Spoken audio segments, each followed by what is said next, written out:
nongeye mbahaye ikaze mwebwe mukomeje gukurikira ibiganiro ku Muringa TV. Umwaka mushya muhire, Imana y'amahoro ibeze rwose. Ndi Josh. Uyu munsi tugiye kurebera hamwe indwara ikomeye cyane, ni ibimeme n'uburyo runaka ushobora kubyivura. Iyi ndwara ushobora kuyumva ari nk'indwara isanzwe nta nicyo yatwara, ariko mu buryo runaka bw'ubuhanga bw'abahanga bazi iby'iyi ndwara, ni indwara ikomeye cyane kandi ishobora kugira ingaruka.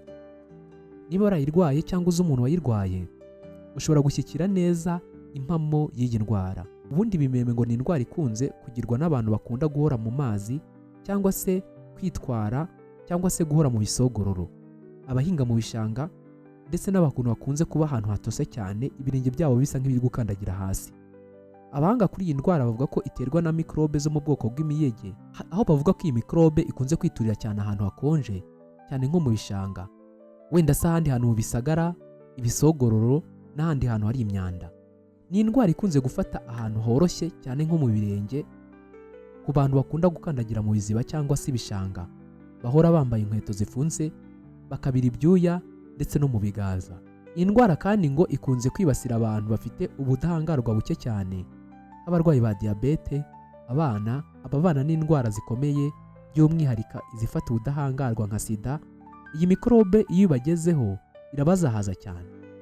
Ariko twakwibaza ngo ese ni iki wakora mu gihe wafashwe n'iyi ndwara?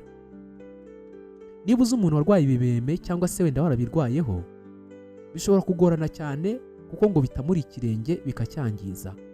Hari n'igihe bishobora kukugeraho bikagorana cyane no kugenda bikagora. Iyi ndwara y'ibimeme nubwo tutayigereranya n'indwara y'amavunja, ariko nanone umuntu yamaze kuzahaza ashobora kugenda anenetse cyangwa se amaguru amurya nk'urwaye amavunja. Ese ni iki wakora by'umwihariko?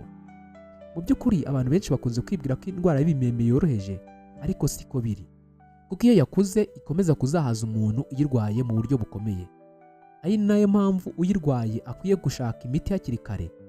Umwe mu miti y'ingenzi cyane yoroshye wakoresha mu gihe urwaye ibimeme ni ugufata tungurusumu ukayihonda, warangiza kuyihonda ubundi ugasiga ahantu hari uburwayi, ukabikora buri munsi kugeza hakize. Ni tungurusumu guhera ku giceri cy'ijana kugera ku mafaranga 500, tekereza ko wayibona. Urayihonda, uyihonde neza ibe nk'agafu. Noneho nujya kuryama cyagiye utuje utari bwongere kujya mu bisogororo uyishyiremo. Ikindi wagerageza kwirinda guhura n'amazi cyangwa ibisogororo. Nk'urugero, niba uhinga mu gishanga ahantu n'ubundi hatagera mu mavi, byaba byiza wambaye inkweto ndende nka bote, ariko ukigera mu rugo ukazikuramo nazo ukazibika. Ikindi, niba ukunda kuba mu bisogororo cyangwa ahantu hari amazi, ibyiza ni uko ugeze mu rugo wajya uhita ukaraba ukisiga amavuta aho hantu, kandi ukirinda yuko wongera guhura n'amazi mu gihe utari mu mimerere yo kujya mu kazi. Biragoye cyane niba ukora imirimo y'ubuhinzi cyangwa se ibindi bintu bigusaba guhora mu mazi, kuko ikintu wakirinda burundu. Ariko ukoresheje uburyo bwo gukoresha tungurusumu ndetse n'uburyo bwo guhita wiramira igihe cyose uvuye mu mazi, ni ikintu cy'ingenzi cyane cyagufasha kandi ugahangana n'iyi ndwara y'ibimeme. Hari abantu benshi batekereza yuko iyi ndwara bashobora kuyivurisha ibindi bintu, wenda nko gushyiramo ibinini, ifu ndetse n'ibindi byose. Abahanga batubwira ko ibi bintu ari bibi cyane kuko akenshi ntabwo uba uzi ikigize ibyo bintu. Tuvuge nk'urugero, ushobora gushyiramo ubwoko runaka bw'ibinini cyangwa ifu y'ibintu, kandi wenda ifite izindi elema zakozwe muri iyo fu, ikangiza uruhu rw'aho hantu cyangwa igatuma bitamuka bikinjiramo imbere cyane. Ibimeme ni igice cy'umubiri wisatura ukinjiramo imbere mu kuyegayega cyangwa se mu gusa nk'aho usatura uruhu, maze noneho umubiri wawe ukamera nk'uwinjiramo. Hari aho bitangira gukomera cyane bikaba nk'ibisebe, ndetse bishobora kugira ingaruka nk'uko nabivuze hejuru, umuntu agatangira no kugenda nabi. Undi muti wagufasha byihuse ni uwitwa miconazole nitrate. Ushobora kwifashisha mu gihe gito cyane ugahita utangira gukira. Ikirutaho nanone ni ugukoresha tungurusumu nakubwiye nk'uburyo bw'umwimerere bwo gukiza ibimeme, cyangwa ukajya kwa muganga.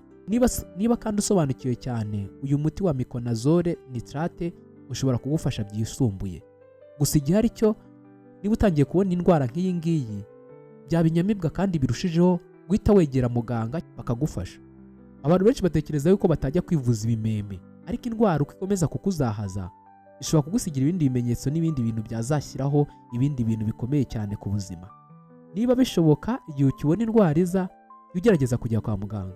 Menya ibi ngibi: indwara nk'ibimeme ku muntu wenda ukunda kugira umwanda cyangwa uhura n'aho ahuriye n'ivu ndetse n'umwanda mwinshi bishobora guhita biha akito izindi ndwara zirimo nk'amavunja, kubera ko mikorobe ziyatera zishobora kubona uburyo bwiza bw'ahantu ho gutura kandi ku buryo bworoshye. Ikindi, ibibazo nk'imyate twavuze mu kindi kiganiro bishobora gufatiraho bigakomezanya n'ibimeme, bikarema ibintu bikomeye cyane ku buryo ikirenge cyawe cyakwangirika. Si n'ibyo gusa, hari ibindi bibazo bitandukanye bishobora guhita byinjiriramo bigatangira kwangiza uruhu rwawe. Uburyo runaka twakubwiye hejuru ubukoresheje bwagufasha rwose. Ndagushimiye ko wahesheje igihe cyawe agaciro ugakurikira ibiganiro byacu kuri uyu murongo Umuringa TV. Umuringa TV, gira imana n'amafaranga, ugire impagarike n'ubugingo. Ndishimwe Josue Marpes.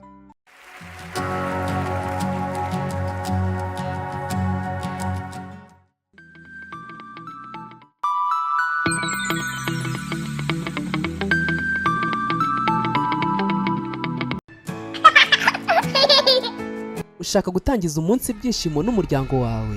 Koresha Monty, ifu nziza yuzuye intungamubiri n'imbaduko y'umunsi. Koresha Monty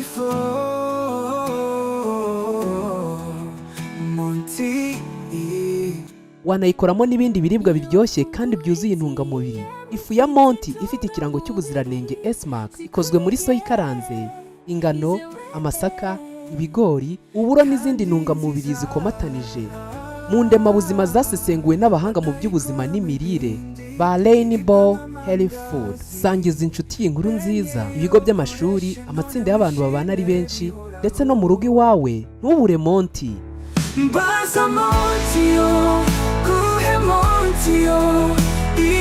Baza Monty muri supermarket n'amaduka bikwegereye, cyangwa uyigure unyuze kuri w3.montimall.com. Mbaza Monty kuri 078 167 167 2 cyangwa 0788 26 62 68. Akarusho kandi, sura urubuga cyangwa uduhamagare kuri izo nimero duhuza uburyo bw'imikoranire kuko dushaka ibyishimo nawe. Mbaza Monty.